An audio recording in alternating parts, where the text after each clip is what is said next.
Hello, everybody, and welcome to the webinar about the Pioneer Network and Rockport Healthcare Services Community Commitment Award.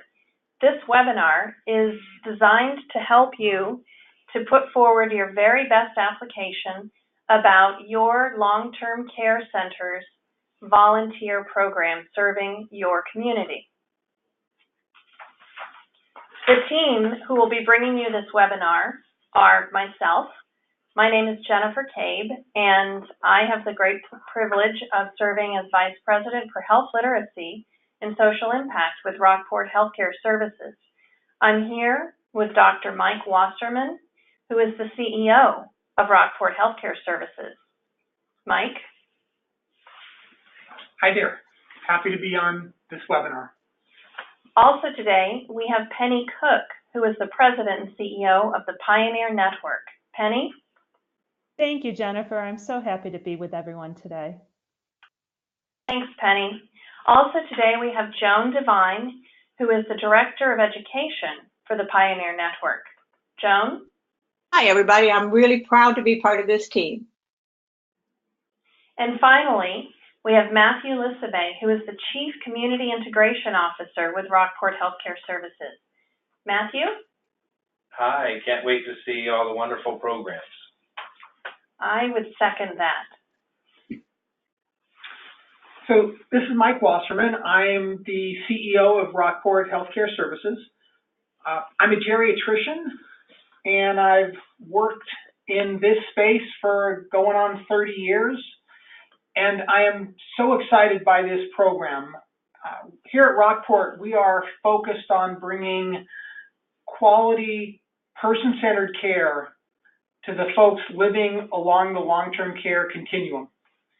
And it's so exciting to us. I've known many of the folks at the Pioneer Network literally since it was founded, and realize it's so exciting to share the same vision and the opportunity to work together with the folks at the Pioneer Network. And I think this program creates some great opportunities for us to highlight the things that we're all very passionate about. So with that, Penny? Thank you, Dr. Wasserman.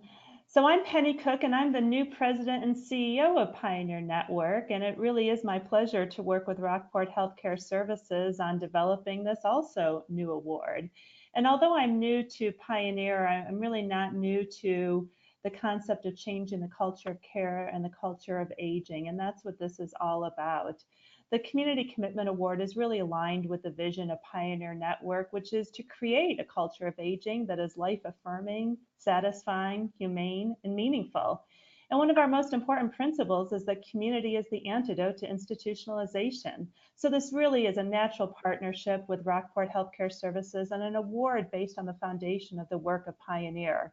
So this is a great opportunity for teams of people who are part of long-term care to really highlight their commitment to community service.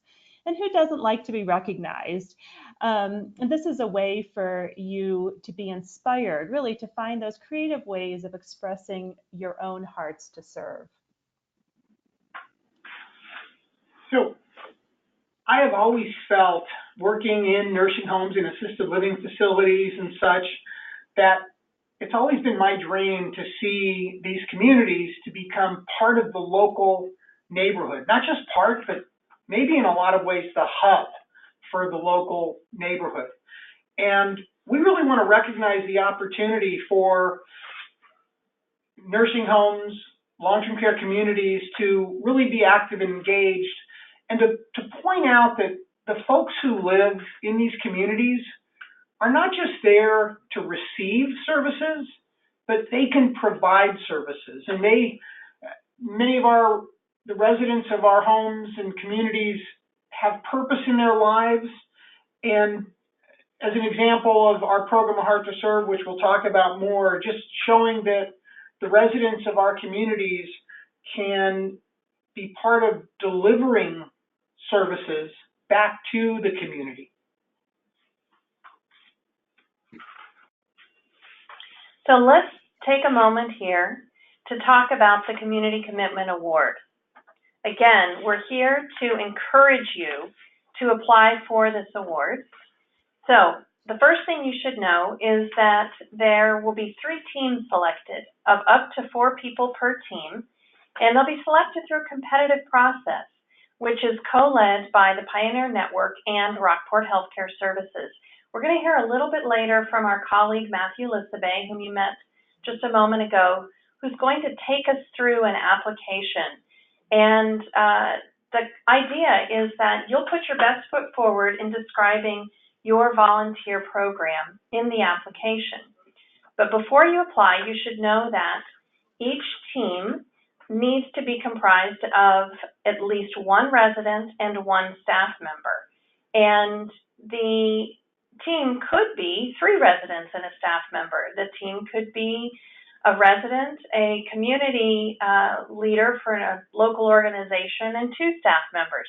The bottom line simply being that there needs to be at least 1 resident and 1 staff member on every team that applies. And then the final really important point to be aware of is that the volunteer project must be at least 6 months old and has to be benefiting the community. It has to be benefiting the long-term care center's community. So if your program is about people from the neighborhood, the town, or the city, serving the residents, that's a very nice approach to take.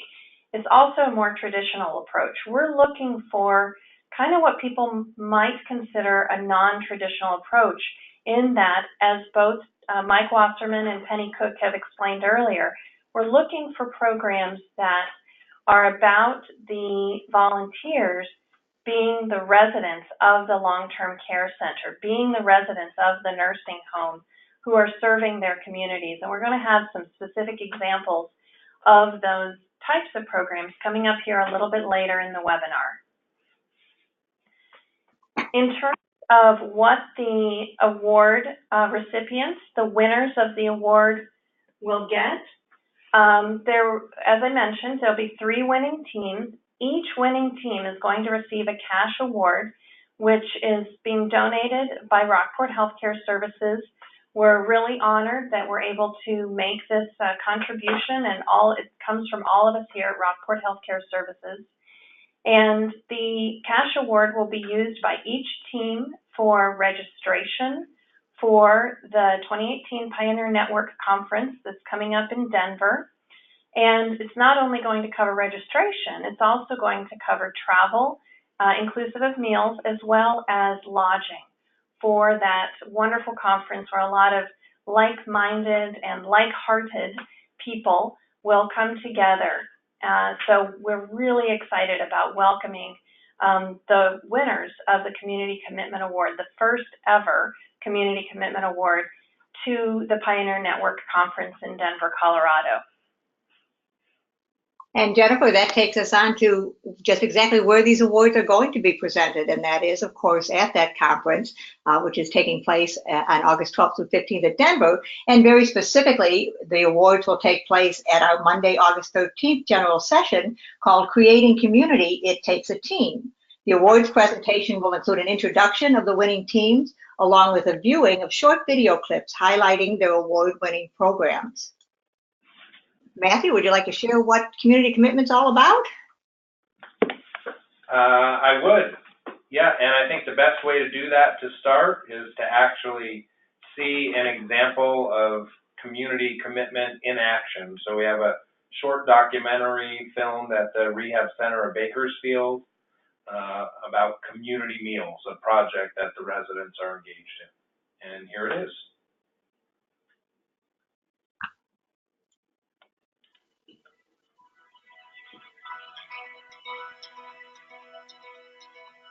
Today we have the privilege of being able to help prepare food for the homeless that are hungry, and we have quite a few people in Bakersfield that are hungry, and it's my honor to be able to help. It feels really good to see these residents look forward to this all month. You know, when are we going to go feed the homeless? They wake up that morning happy and ready to go. I worked on the lettuce, the tomato, the cheese, and the meat. We cut it all up. Each of us had a part in it, you know, to make it together. for everybody. Music good. Everybody's attitude's different when you come in here to help. It's more of your heart's into it. And you're just not sitting around and, oh, let somebody else cut that up or let somebody else do this. Everybody's pitching in and you want to do it. It makes me feel complete, you know, because when I'm helping somebody else, I'm actually helping myself. It really feels good. It's nice to have the volunteers come and help us when we need it here, but it's nice to be able to get out and go help somebody else. And you feel like you're worth living. It's a really good feeling when you sit around a bunch of people and we have this camaraderie going on and everybody's pleasant and nice and laughing and talking with each other without complaining about their pains and their illnesses and stuff. It's just a real pleasant group right now. And then there's always a lineup for who gets to go down and serve. And when we come back, I go, what was it like? How many were there? Did they like our food?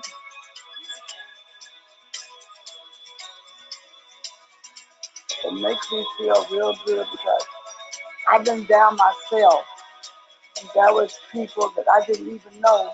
They brought me back up, and that makes me feel good that I can help another person come back up. We love having the residents come and feed us. The food is absolutely wonderful. It really shows how they took a lot of time to prepare it. They thought of us. We may be in these wheelchairs, but that don't hold us back from nothing. I want to let them know that they've got some help, hope and help out there. Everybody stand on everything, but they don't have to look down on it. They can stand as straight and tall as we are.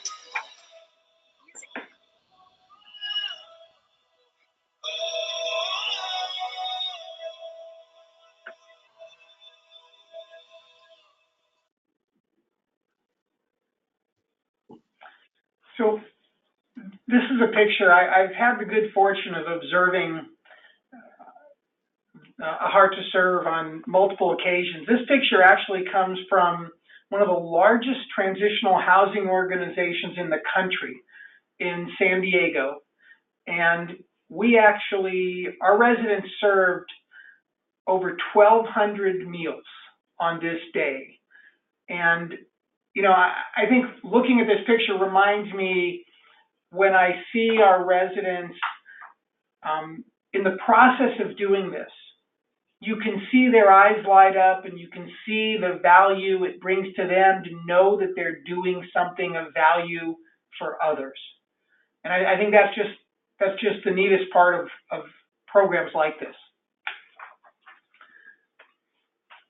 The next slide actually is something I've had the good fortune of observing, and I was there when this happened. We have a program called the Senior Canine Adoption Program, where we take older dogs that had been in a shelter, and the residents basically help nurse this dog back to life, literally. And then they were actively involved in finding it a home in the community. And you can see here the mother and her two teenage daughters who were adopting Bootsy, the dog. And this is the first foster dog program run and operated by nursing home residents in the country. And the power of this and the demonstration that the residents you see in this picture, the folks you see in this picture who are actively engaged in this process, that they could do something so powerful and so good, not only for this family, but for the community, I think just shows us how, you know, just because you're living along the care continuum and such, and just because you're getting older, doesn't mean you don't have value anymore. And there is just so much value to be had and to share. Okay, so A little bit about the criteria for the Community Commitment Award. You've just seen some beautiful examples of some work that the team at Rockport Healthcare Services is doing, but we know there are so many other things happening around this country, and that's why we're reaching out to all of you to be a part of this. So again, as Jennifer said, at least one resident or elder, someone who's typically seen as the care receiver, but not the giver. We want to see them in that caregiver role and that care partner role, and they must be actively involved in the project. The community enhancement program may come from any care community, regardless of its size or specialty. So it could be skilled nursing, it could be assisted living, it could be adult day, it could be a variety of organizations that support seniors. The program has to demonstrate that it has a positive effect on the greater community. It must be fully operational for at least 6 months at the time of application, and the program must prioritize the resident and elder engagement, including involving those residents or elders in the program leadership positions. And so if you qualify, what do you do? How do you apply? Well, it's all online. And as you can see there, we have a website. You can either copy and paste the piece from there, or just go to the Pioneer Network website and you will see a link to the conference at the top of the page, and from there on the menu bar to the left, you will see an item in the menu that says Community Commitment Award. Click on that, and this is the page that you will see. It has everything you need, including a direct link to the application process. So let's talk through the Community Commitment Award. Matthew, I turn it over to you again. All right. Well, thank you so much, Joan. And I actually wanted to give you a quick walkthrough of a judge's perspective and kind of what we're looking for. And I thought maybe the best way to do that would be to take that video you just watched at the Rehab Center of Bakersfield and actually fill out the application. So the first page is contact person, which is pretty self-explanatory. So you'll fill that out. You'll go to the next page, and this is going to be the community partner. And in this case, this is the Bakersfield Homeless Center. And you're going to put down the address and contact information. And this is the community that's actually benefiting from the service that the residents are providing. The level of living, and we're looking at everyone, not just skilled nursing facilities, but like Dr. Wasserman said, everyone along the care continuum can apply, and we'd love to, and we're just so excited to hear all the stories that are going to come out of this, because people are very capable of doing wonderful things. So if you're hesitant in any way, don't hesitate. That we want to honor what's happening out there, and this is the way to get the word out. Program summary, name of the program. In this case, it's Community Meals, and an overview of the program is these are residents in a skilled nursing facility that are serving a meal to over 100 people who are hungry in their community on a monthly basis. Program development, summary of the program process, and in this case, the Community Meals program was brought to the resident council of the Rehabilitation Centers of Bakersfield so they could ask questions, really understand what they were getting into, because, and in describing the role of the residents who are involved, this is not pretend. These are real people in their community that are expecting to get a meal. And so there was a vote that happened, because if they weren't willing to do it, there's no magic food fairy that shows up with the food for all these people. So they voted, they decided that they wanted to do it. And when we go to the next page, who are the residents that are involved in the program? In this case, it's about 20 residents are helping prepare the meal, and 6 to 8 residents are actually transported in a wheelchair van to the Bakersfield Homeless Center to provide the meal. How are they involved in the program? And what you saw in this case, they were preparing a chef salad. And so what we want here is what are they specifically doing to serve the community? So in this case, we have residents chopping up lettuce, cubing turkey and ham, cutting up tomatoes. We always need a couple people to cry, that are willing to cry for the cause. Chop up some onions, grate cheese, prepare the desserts, cut up oranges, fruit. We want a well-balanced meal. So the residents are doing all of these things, including actually scooping the food onto the plates of the people at the center. How is this program benefiting the residents/elders? And one of the biggest issues we've seen is when people feel like they're no longer needed. There's a lot of people giving up hope. And this is people seeing that they are very capable of contributing and that they are still needed. There are people out there that are truly thanking them for maybe the first time in years. They're getting a true thank you for service that they're giving to someone else. Challenges that you've had to overcome. And this is important because the goal of the program is everyone who has a heart to serve, who would like to serve, we need to look at how are they going to be able to do that. And some of the things you saw in the documentary are, we have plastic chef knives, or someone with dementia who has no safety awareness can still cut up lettuce, tomatoes, onions, all of those things. We have same thing with someone with tremors from Parkinson's disease, who with a regular knife might get themselves in trouble. With a plastic knife can prepare enough food to feed 100 people. Also looking at people with stroke, someone has one arm. Well, how are they gonna be involved? Well, we have people shredding cheese with a manual cheese grater. One person with their one able arm is turning the crank. Another person with the one arm that they have available is actually pushing the cheese down. So between the two residents, they're again able to shred enough cheese to feed people in their community.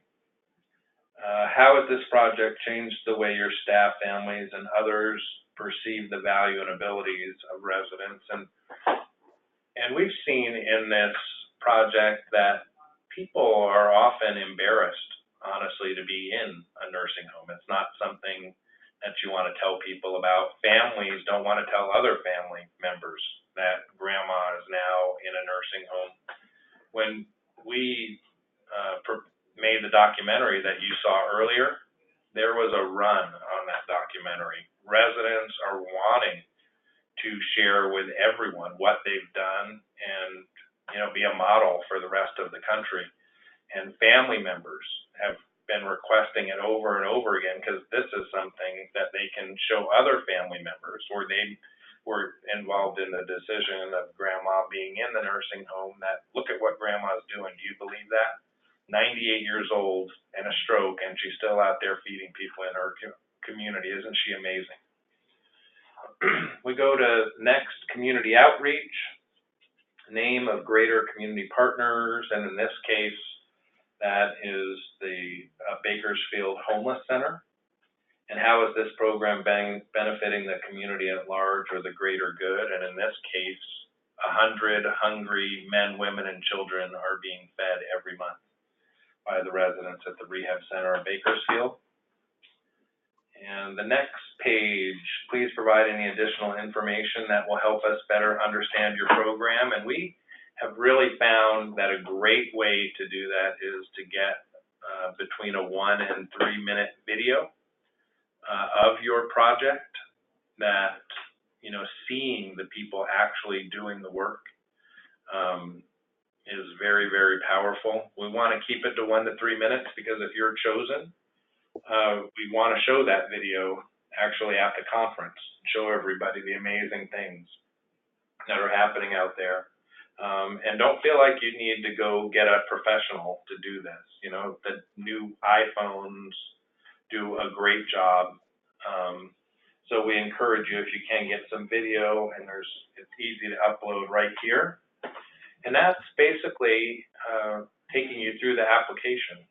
And I'm going to turn it back to you, Joan. Okay, so thank you, Matthew. So now that you know what the award's all about and how to complete the application, a few dates you're going to want to remember. The deadline for applications is April 24th, 2018. Winners will then be announced on May 22nd, 2018. And most importantly, our award presentation will take place August 13th at the annual Pioneer Network Conference. Jennifer, we'll let you wrap it up. All right, everybody. Thank you so much for listening to this webinar. And we really, really invite you next to actually apply for one of these awards. Really think about the fact of what Matthew mentioned earlier, that you can be honoring, you can be shining a light on service that elders, that residents of the long-term care center that you're thinking of right now could really have a special moment when they are being recognized for doing something challenging and special and for being of service to their community. And they might even get to come to the Pioneer Network Conference in Denver. But think about that. Think about what you can do to shine a light on somebody else, or what you can do to shine a light on what you're doing, because absolutely we would love to accept self-nominations. That would be wonderful. So think about how you can really bring to light something that maybe is an under-recognized reality that's happening in your town, your community, your nursing home, your neighborhood, and let others know, let us know that this is happening and why it's so important and valuable. You can find the application that we looked at earlier in the webinar at www.pioneernetwork.net, and you'll be able to easily find, under the About tab, you'll easily find the Community Commitment Award. As you are reading more about the Community Commitment Award, maybe talking with some of the other members of your team, you might come up with some questions. The email addresses there for Joan Devine and for myself, Jennifer Cabe, are listed. We would love to hear your questions, and we'll, if we don't know the answer to your question, we will find it, and we will get back to you in a timely manner. So as Matthew said, if you are hesitating to apply, don't hesitate. Apply right now. Apply today. We'd love to hear from you. We'd love to see what your program is all about and really recognize and honor it, and honor the accomplishments, honor the service. That's all for today. We look forward to hearing from you, and thank you so much for all you're doing.